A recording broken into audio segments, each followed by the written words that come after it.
جب نپولین نے فتح کیا یا قبضہ کیا مصر پر نپولین نے، تو اس نے اکثر شہر کے اور اس وادی ملوک کے جہاں پرانے فرعون تھے، بادشاہ تھے، تخت سلطنت تھا اور وہ دفن ہو گئے تھے، مصریوں نے جہاں جہاں دفن کیے تھے ان کے نقشے بنائے، ان کی قبروں کی دریافت شروع کی۔ وکٹر لور نے 1898 میں اس لاش کو تلاش کیا بادشاہوں کی وادی میں اور اس کو پھر قاہرہ منتقل کیا۔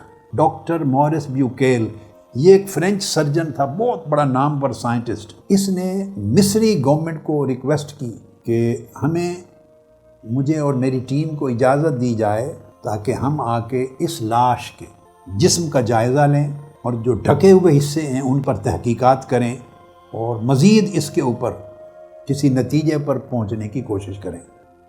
کیوں پوری سٹوری اس لاش کی اور مورس بیوکیل کی آپ کو سنا رہا ہوں؟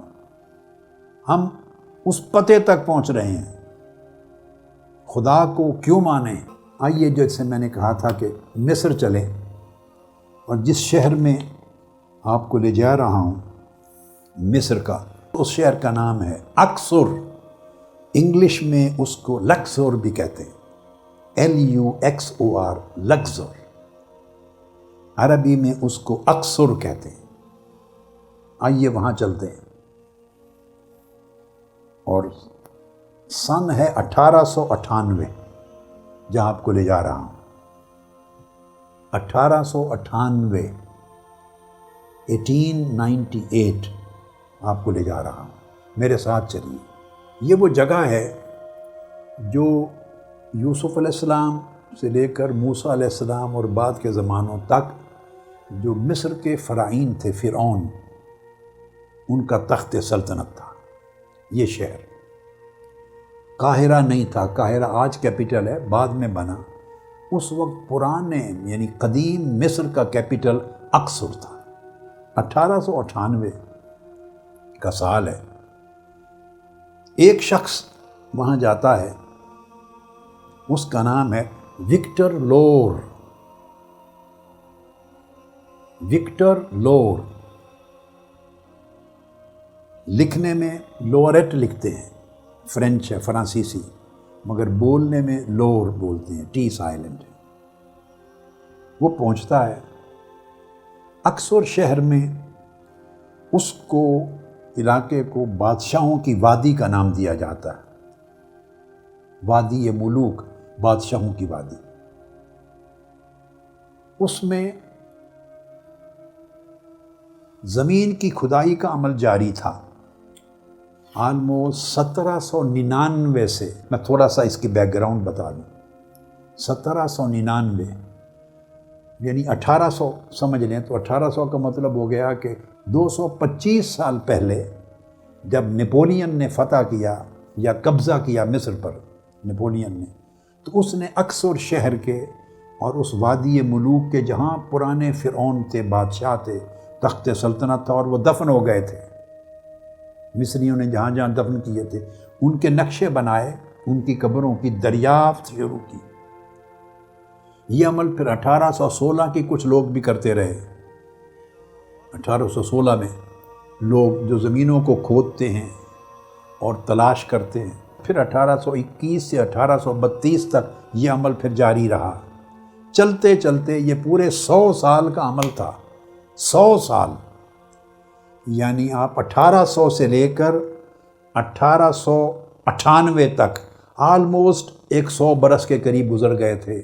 وہ کھدائی کا عمل جاری تھا، تحقیقات جاری تھی، فرعون تلاش کیے جا رہے تھے۔ اب آ گئے جہاں میں لے کے گیا ہوں آپ کو، یا لے جانا چاہ رہا ہوں 1898 میں، وکٹر لور اس کے ساتھ وہ پہنچ گیا، اور تلاش کرتے اور کھدائی کرتے کرتے اس کو ایک لاش ملی، ایک قبر میں ممی ملی، ممی فائڈ ایک لاش ملی۔ اس وکٹر لور نے 1898 میں اس لاش کو تلاش کیا بادشاہوں کی وادی میں،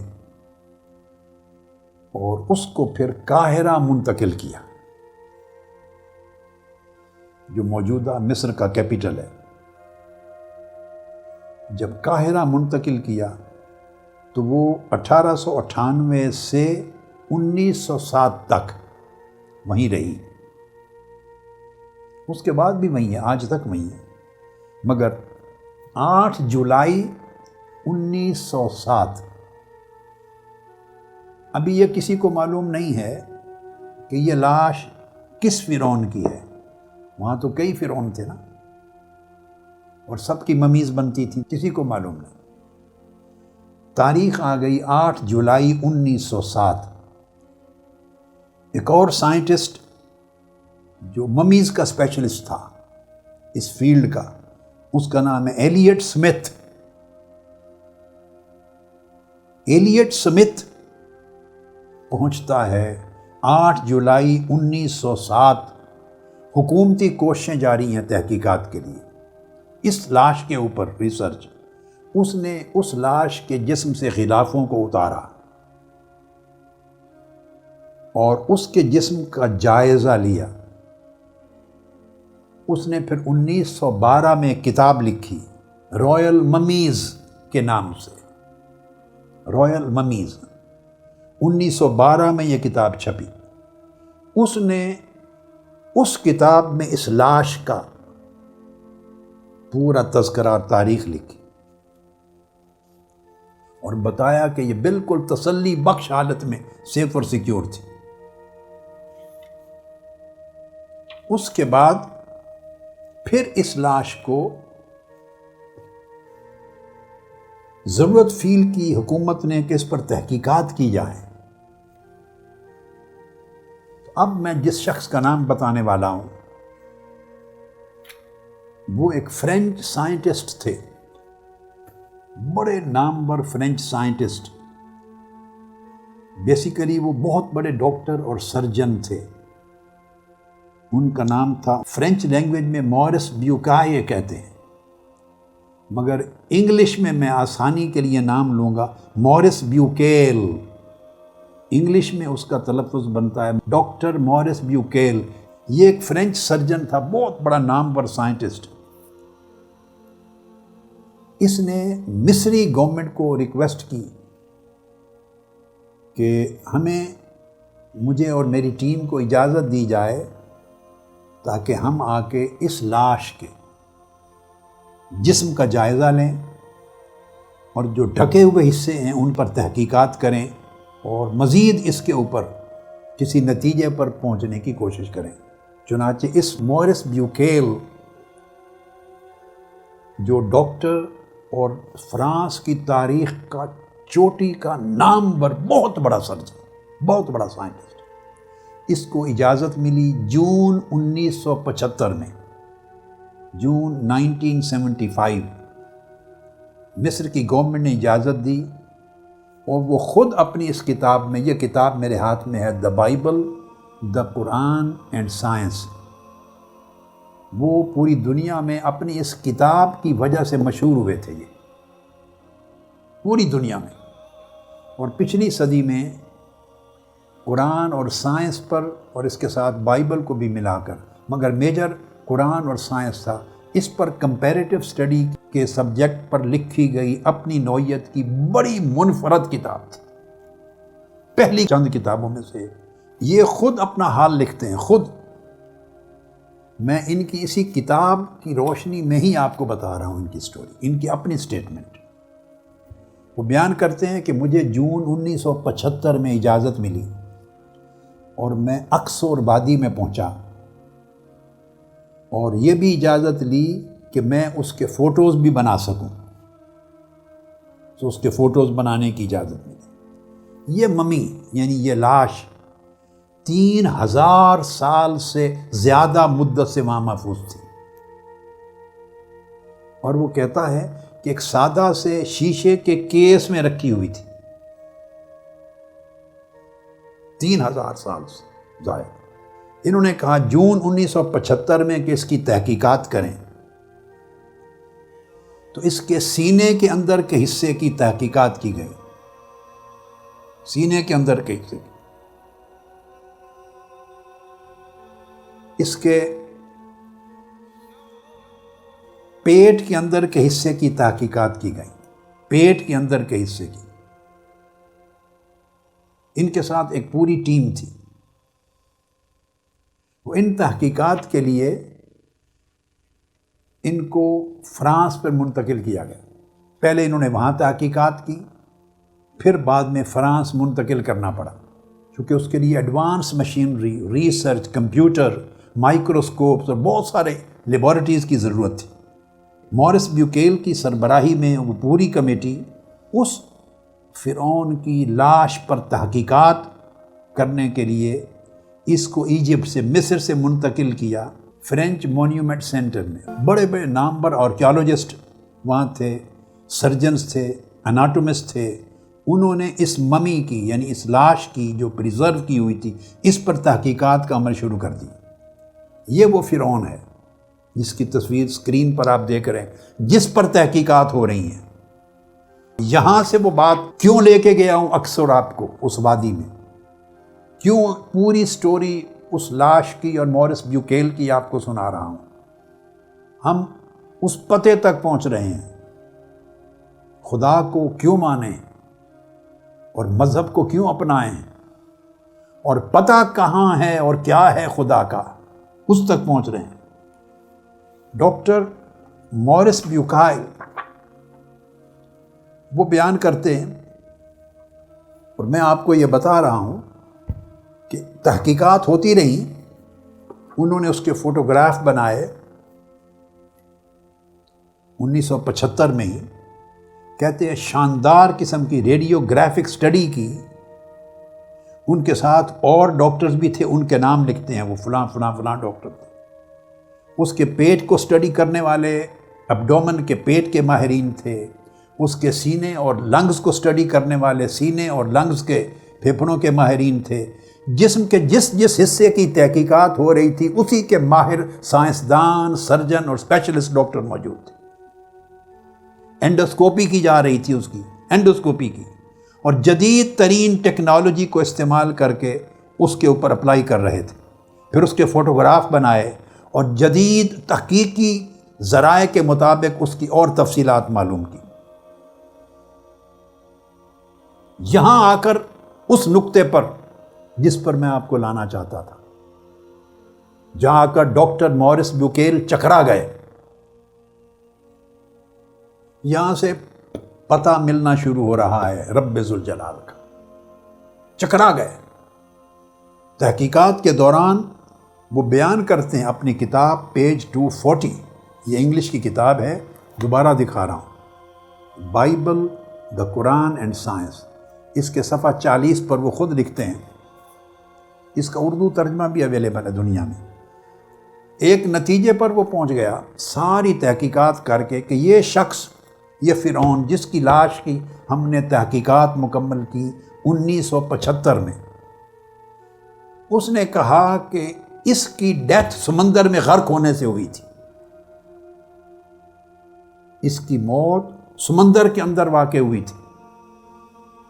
اب فرعونوں کی تاریخ میں جو پرانا لٹریچر تھا، جو کچھ اس میں درج تھا، اس کی روشنی میں یہ کچھ معلومات ان کو تھی، کچھ نہیں تھی، مگر یہ طے ہو گیا کہ اس لاش کی ڈیتھ جو ہے وہ سمندر میں ڈوب کر غرق ہو کے ہوئی ہے۔ ایک دوسرا سبب اس نے کہا، he most probably died from either from drowning or from very violent shocks preceding the moment when he was drowned, or both at once۔ کہتا یہ بھی امکان ہے کہ جب وہ سمندر میں ڈوب رہا تھا تو ڈوبنے سے پہلے سمندر میں بڑا طغیانی تھی، لہریں بڑی وائلنٹ، زوردار، شدید لہریں تھیں، انہوں نے ہچکولے دے دے کے اس کو مارا اور اسی کیفیت میں مر گیا۔ یہ دونوں سبب بنے، یعنی سمندر میں غرق ہو کے یہ مرا، اور ساتھ غرق ہونے کے سمندر کی بڑی تیز، تند اور شدید موجوں سے ہچکولے کھا کھا کے یہ مرا، مگر سمندر میں غرق ہو۔ جب تحقیقات نے جو کچھ اندر ریسرچ کی، اس نے بتا دیا کہ ڈیتھ اس کی سمندر کے اندر ہوئی، غرق ہوا۔ اب اس نے اپنا سر پکڑ لیا وہ کہتا ہے کہ اگر سمندر میں غرق ہوا تو یہ لاش باہر کیسے آ گئی، اس کو ممیفائی کیسے کر دیا، محفوظ کیسے ہو گئی، قبر میں کیسے دفن ہے؟ اگر اتنا تند و تیز سمندر کی موجوں میں اس لاش کو اتنا سختی کے ساتھ وائلنٹلی مار دیا انہوں نے اور غرق ہو گیا، تو یہ لاش مصریوں کے ہاتھ میں کیسے لگ گئی اور آج ہمارے ہاتھ میں کیسے آئی؟ اس چیز نے اسے حیران کر دیا۔ وہ کہتا ہے کس طرح یہ لاش غرق ہونے کے بعد بچ کے باہر آ گئی؟ وہ یہ بار بار سوال کرتا تھا کہ سمندر میں غرق ہو گئی، اس طرح اس کی ڈیتھ ہوئی، تو یہ باہر کیسے آ گئی لاش، محفوظ کیسے کر لی گئی؟ اس سوال کے اندر وہ کھو گیا، گم ہو گیا، بار بار یہ پوچھتا تھا۔ اچانک اس کے ایک کولیگ نے، جو سرجن تھا، سائنٹسٹ، ڈاکٹر، اس نے اس کے کان میں کہا کہ چھوڑو بھائی، اس بحث میں اتنا نہ پڑھو۔ اس نے کہا کیوں؟ یہ تو مین کنسرن ہے میرا۔ اس نے کہا اس چیز میں اتنا نہ پڑھیں، یہ مسلمان جو ہے نا وہ کہتے ہیں کہ ہماری کتاب میں یہ لکھا ہوا ہے۔ یہ خود پریکٹسنگ کرسچن تھا، مسیحی تھا، ڈاکٹر مورس بیوکیل خود، آف کورس باقی فرینچ سرجن بھی اسی طرح تھے۔ تو وہ کہتے ہیں مسلمان یہ کہتے ہیں کہ ہماری کتاب میں لکھا ہوا، وہ یہ دعویٰ کرتے ہیں، لہٰذا اس بحث میں چکر میں زیادہ نہ پڑو، چھوڑ دو اس موضوع کو۔ جب اس نے یہ بات سنی تو وہ حیران ہو کے کہنے لگا اگر مسلمان یہ کہتے ہیں کہ ان کی کتاب میں ہے تو مسلمانوں کی کتاب کو یہ بات کس نے بتائی؟ مسلمانوں کی کتاب یعنی قرآن تک یہ بات کیسے پہنچی؟ اس نے کہا میں تو اور پریشان ہو گیا ہوں۔ جب اس نے اس کے اوپر مزید اظہار کیا تعجب کا، تو پھر اس کے ایک اور سرجن نے آہستہ سے اس کے کہا، اس نے کہا کہ یہ مسلمانوں کی جو کتاب ہے قرآن، اس میں لکھا ہوا ہے۔ یہ چونک اٹھا، اس کی رات بھر کی نیند ختم ہو گئی، ساری رات جاگتا رہا، ساری رات، اور سوچتا رہا، اور یہ کہتا ہے مسلمانوں کے قرآن کو یہ بات کس نے بتائی ہے؟ کیونکہ لاش تو 1898 میں دریافت ہوئی، یہاں پتہ مل رہا ہے اس رب کا، اس کی خبر مل رہی ہے۔ وہ کہتا ہے کہ یہ لاش برآمد تو ہوئی ہے 1898 میں، جو میں نے ہسٹری آپ کو پہلی بتا دی۔ اس ہسٹری میں کوئی اختلاف، تضاد، مسٹیک یا ایرر نہیں ہے۔ وہ کہتا ہے برآمد تو ہوئی ہے یہ لاش، یہ ممی 1898 میں، اور اس کے بعد 1975 میں اب یہ منتقل ہوئی ہے پیرس میری ریکویسٹ پر، پہلے وہاں ریسرچ کی پھر یہاں لے آئے، اور ہم اب اس نتیجے پر پہنچے ہیں پیرس کے اندر، فرانس میں، پوری ریسرچ کمپلیٹ کر کے کہ اس کی ڈیتھ سمندر میں غرق ہونے سے ہوئی تھی، غرق ہو گیا تھا سمندر میں۔ جب سمندر میں غرق ہو گیا تو سمندر سے بچ کے لاش کے باہر آ جانے اور محفوظ ہو جانے کا تو کوئی ثبوت ہی نہیں ہے، اس کا کہیں بیان ہی نہیں ہے، اس کا کہیں تذکرہ ہی نہیں ہے۔